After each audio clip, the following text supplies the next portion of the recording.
नमस्कार साथियों, स्वागत है आप सभी का फिगरिंग आउट फाइनेंस चैनल में। दोस्तों, ये है पार्ट 5 आईडीबीआई बैंक इंटरव्यू के लिए।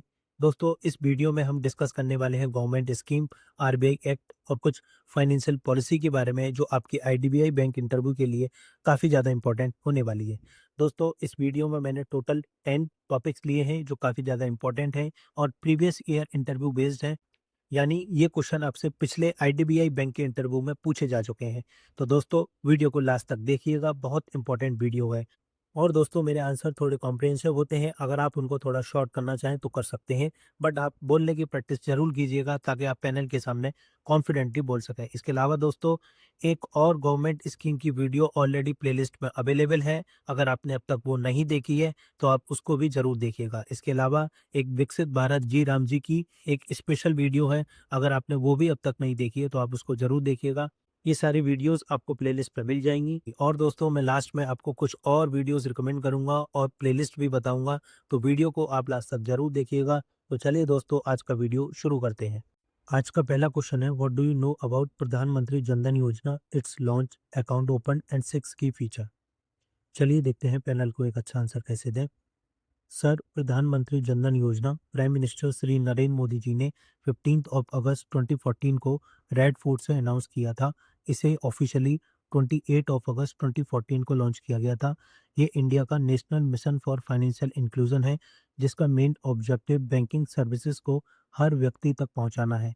सर, अगस्त 2025 तक प्रधानमंत्री जन धन योजना के अंदर 56.16 करोड़ से ज़्यादा अकाउंट ओपन किए जा चुके हैं।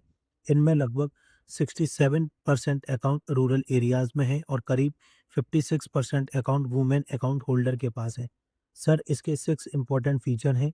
पहला, जीरो बैलेंस अकाउंट, मतलब कस्टमर अकाउंट बिना मिनिमम बैलेंस के भी ओपन कर सकता है। दूसरा, रुपे डेबिट कार्ड प्रोवाइड किया जाता है। तीसरा, 2 लाख का एक्सीडेंटल इंश्योरेंस कवर दिया जाता है। फोर्थ है, एलिजिबल अकाउंट होल्डर को 10,000 तक की ओवरड्राफ्ट फैसिलिटी मिल सकती है। फिफ्थ है, ये अकाउंट 327 गवर्नमेंट स्कीम के डायरेक्ट बेनिफिट ट्रांसफ़र यानी डीबीटी से लिंक्ड है, जिससे गवर्नमेंट बेनिफिट डायरेक्टली अकाउंट में ट्रांसफ़र होती है।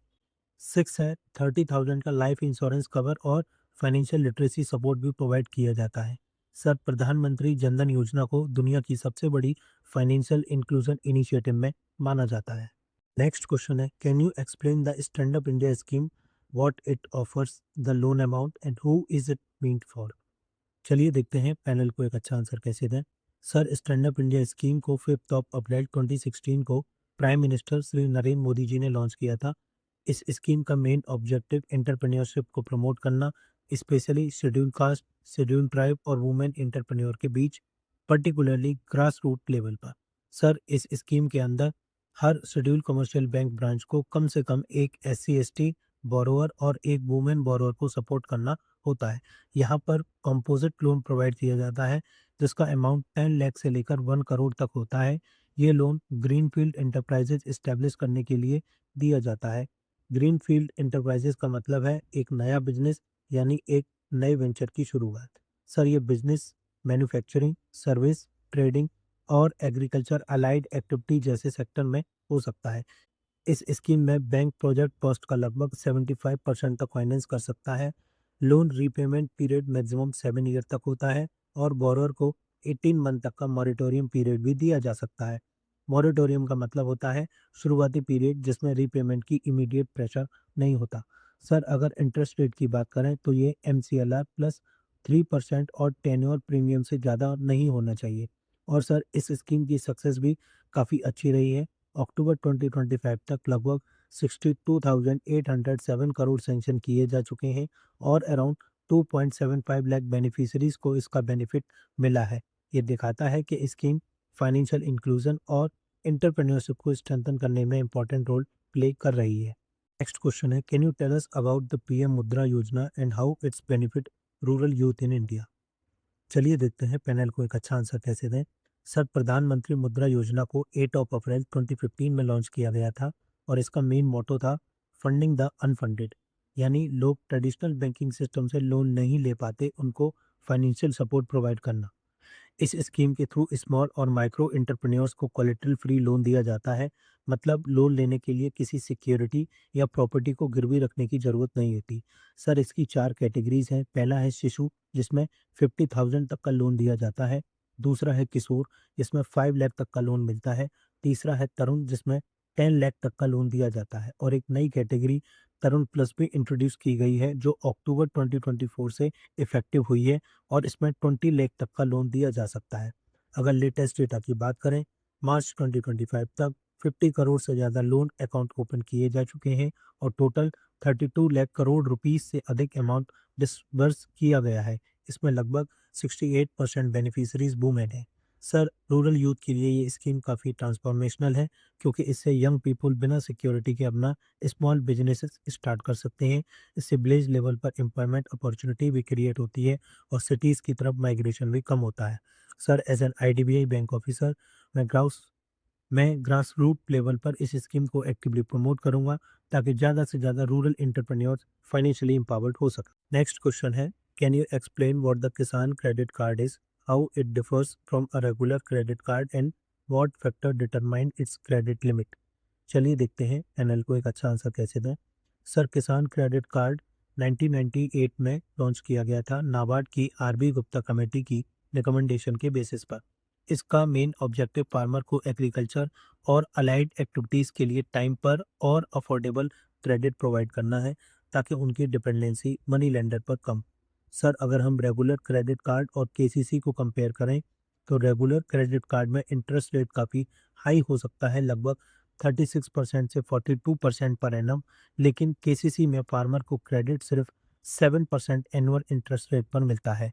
और सर अगर फार्मर टाइम पर रीपेमेंट करता है, तो उसे 3% का प्रॉम्प्ट रीपेमेंट इंसेंटिव भी मिलता है। इससे इफेक्टिव इंटरेस्ट रेट सिर्फ 4% रह जाता है, जो फार्मर के लिए काफ़ी बेनिफिशियल है। एक और इम्पॉर्टेंट डिफरेंस ये है कि रेगुलर क्रेडिट कार्ड में मंथली रीपेमेंट साइकिल होती है, लेकिन केसीसी में रीपेमेंट क्रॉप हार्वेस्टिंग साइकिल के अकॉर्डिंग होता है। इससे फार्मर को रीपेमेंट में फ्लेक्सिबिलिटी मिलती है। सर केसीसी में 2 लाख तक का लोन कोलेटरल फ्री अभी अवेलेबल होता है। सर अगर हम क्रेडिट लिमिट की बात करें, तो ये मेनली स्केल ऑफ फाइनेंस पर डिपेंड करती है, जो district level technical committee decide करती है। इसके बाद उसे फार्मर के कल्टीवेटेड एरिया में मल्टीप्लाई किया जाता है। साथ ही post harvest expenses, farm maintenance और इंश्योरेंस रिक्वायरमेंट को भी ऐड किया जाता है। एंड सर बजट 25-26 में मॉडिफाइड इंटरेस्ट सबवेंशन स्कीम के अंदर केसीसी लोन लिमिट को 3 लाख से बढ़ाकर 5 लाख कर दिया गया, जिससे देश के लगभग 7.72 करोड़ फार्मर्स को बेनिफिट मिलेगा। नेक्स्ट क्वेश्चन है, can you tell us what is DICGC and what is the current deposit insurance limit provided to a depositor per bank in India. चलिए देखते हैं पैनल को एक अच्छा आंसर कैसे दें। सर डीआईसीजीसी का full form deposit insurance and credit guarantee corporation है। ये रिजर्व बैंक ऑफ इंडिया की होली ओन सब्सिडरी है। इससे डीआईसीजीसी एक्ट 1961 के अंडर इस्टेब्लिश किया गया था और 15 जुलाई 1978 को डिपॉजिट इंश्योरेंस कॉरपोरेशन और credit guarantee corporation of India के मर्जर के बाद ये ऑफिशियली एग्जिस्ट में आया। सर इसका मेन पर्पस डिपॉजिटर के पैसे को प्रोटेक्ट करना है। अगर किसी बैंक का फेलियर हो जाए या बैंक लिक्विडेट हो जाए, DICGC saving account, current account, fix deposit और रिकरिंग डिपॉजिट जैसे डिपॉजिट को कवर करता है। सर अगर इंश्योरेंस लिमिट की बात करें, तो अभी current deposit insurance limit 5 lakh पर डिपॉजिटर है। इसमें प्रिंसिपल अमाउंट के साथ साथ इंटरेस्ट अमाउंट भी इंक्लूड होता है। पहले ये लिमिट 1 लाख थी, लेकिन 4 फरवरी 2020 को इसे रिवाइज करके 5 लाख कर दिया गया। एक इम्पॉर्टेंट पॉइंट ये भी है सर, कि इसका प्रीमियम डिपॉजिटर नहीं देता, पूरा प्रीमियम बैंक खुद पे करता है। और अभी के टाइम पर ये प्रोटेक्शन इंडिया के लगभग 98% डिपॉजिट अकाउंट को कवर करता है। नेक्स्ट क्वेश्चन है, can you tell us what is SIDBI and what is it historical connection with IDBI bank. चलिए देखते हैं पैनल को एक अच्छा आंसर कैसे दें। सर सिडबी का फुल फॉर्म है small industries development bank of India.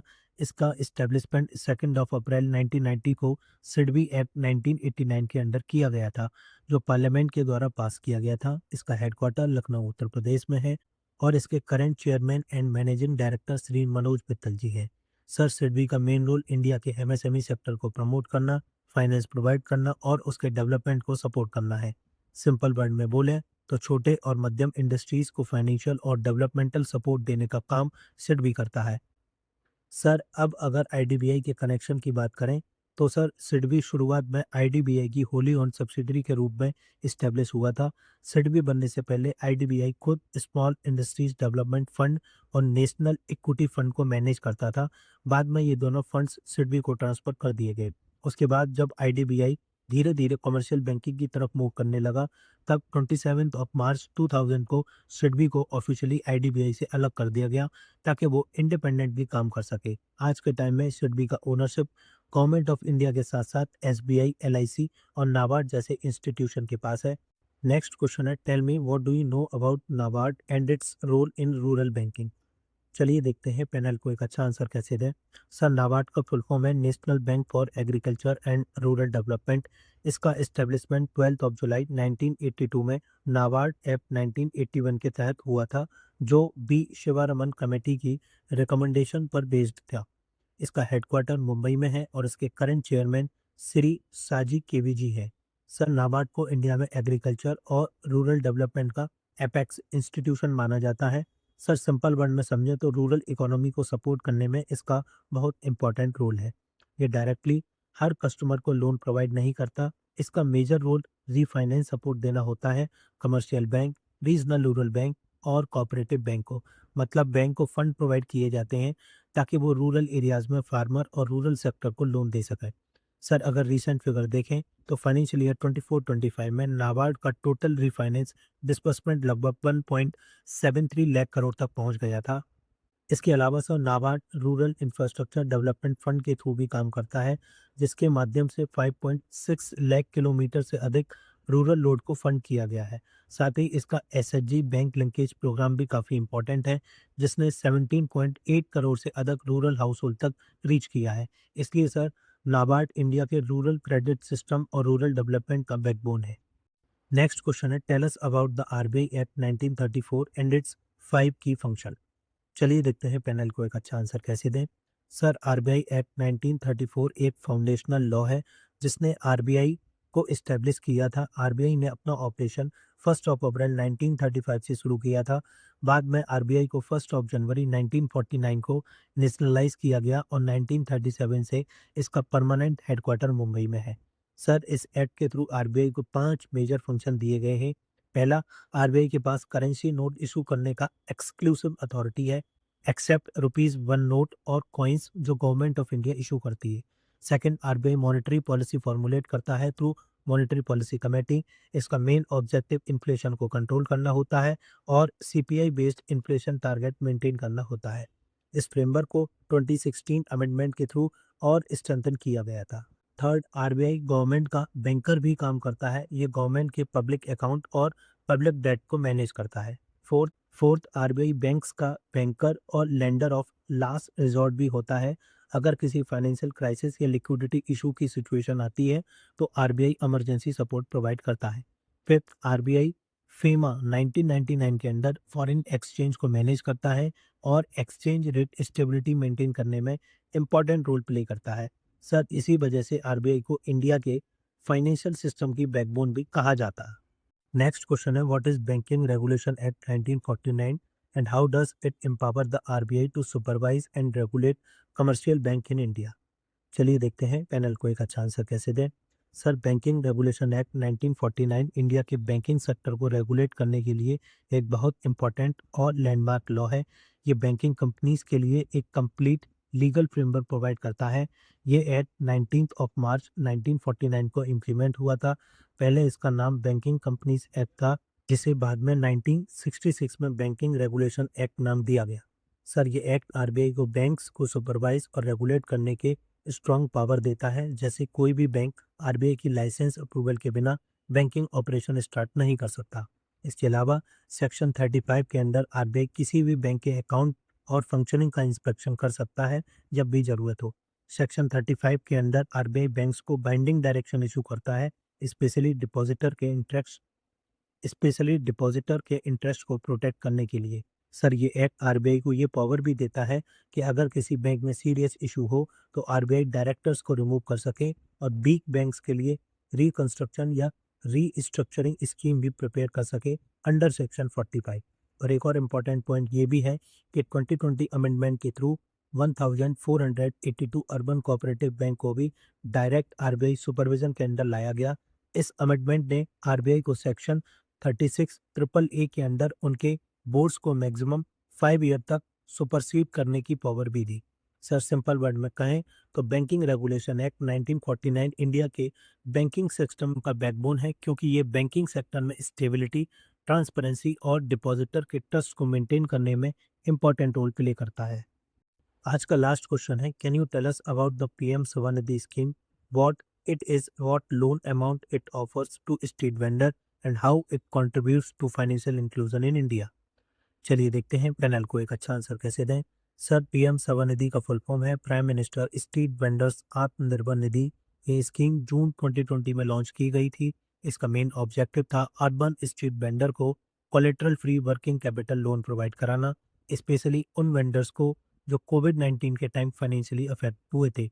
Sir इस स्कीम को ministry of housing and urban affairs और डिपार्टमेंट ऑफ फाइनेंशियल सर्विसेज मिलकर इम्प्लीमेंट करते हैं, और ये स्कीम अब एक्सटेंड भी कर दी गई है टिल 31 ऑफ मार्च 2030 तक, जिसका आउटले 7,332 करोड़ है। सर अगर लोन अमाउंट की बात करें तो अपडेटेड स्ट्रक्चर के अकॉर्डिंग फर्स्ट ट्रांच में वेंडर को 15,000 का लोन मिलता है, सेकंड में 25,000 और थर्ड में 50,000 का लोन दिया जाता है। सर मार्च 2026 तक 1 करोड़ से ज़्यादा लोन डिस्पर्स किए जा चुके हैं, जिनकी टोटल वैल्यू अप्रॉक्सीमेटली 17,115 करोड़ की है। सर फाइनेंशियल इंक्लूजन के पर्सपेक्टिव से देखें तो ये स्कीम बहुत इंपॉर्टेंट रोल प्ले करती है। इसमें वेंडर को यूपीआई लिंक्ड रूप क्रेडिट कार्ड भी प्रोवाइड किया जाता है, जिसमें 30,000 की लिमिट मिलती है। साथ ही डिजिटल ट्रांजैक्शन को इंकरेज करने के लिए अप टू 1600 तक कैशबैक भी दिया जाता है। सर इससे इनफॉर्मल सेक्टर के workers gradually formal banking system के अंदर आते हैं, उनकी डिजिटल बैंकिंग हैबिट्स इंप्रूव होती है और उनकी फाइनेंशियल असेसिबिलिटी भी इंक्रीज होती है। दोस्तों आज की वीडियो में इतना ही। उम्मीद है वीडियो पसंद आई होगी। इसके अलावा मेरे कुछ सजेशन है आपके लिए।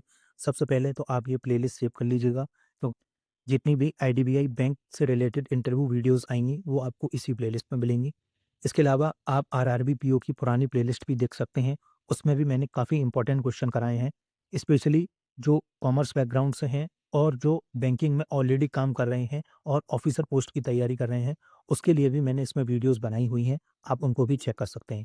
इसके अलावा दोस्तों अगर आपको लगता है आपको बैंकिंग टर्म्स आते हैं बट आप पैनल के सामने एक्सप्लेन नहीं कर पाते, तो ये बैंकिंग टर्म्स की शॉर्ट वीडियो बहुत इंपॉर्टेंट है आपके लिए। इसमें मैंने पैनल स्टाइल में बताया है कि कैसे एक कैंडिडेट को इफेक्टिव आंसर देना चाहिए पैनल के सामने, जिससे पैनल के ऊपर एक अलग ही इंप्रेशन पड़े और आपको ज़्यादा से ज़्यादा मार्क्स मिलें इंटरव्यू में। इसके अलावा दोस्तों अगर आप किसी और इंटरव्यू की तैयारी कर रहे हैं, एक बार आप चैनल को विजिट जरूर कीजिएगा। काफ़ी सारी प्लेलिस्ट बनी हुई है डिफरेंट डिफरेंट बैंक और इंश्योरेंस इंटरव्यू के लिए। इसके अलावा दोस्तों अगर आपकी कोई क्वेरी या सजेशन हो या आप चाहते हो कि मैं कोई स्पेसिफिक क्वेश्चन कवर करूं आपके इंटरव्यू के लिए, तो आप मुझे डायरेक्ट मैसेज कर सकते हैं इंस्टाग्राम या टेलीग्राम पर। लिंक आपको डिस्क्रिप्शन बॉक्स में मिल जाएगा। Thanks for watching and all the best for your interview.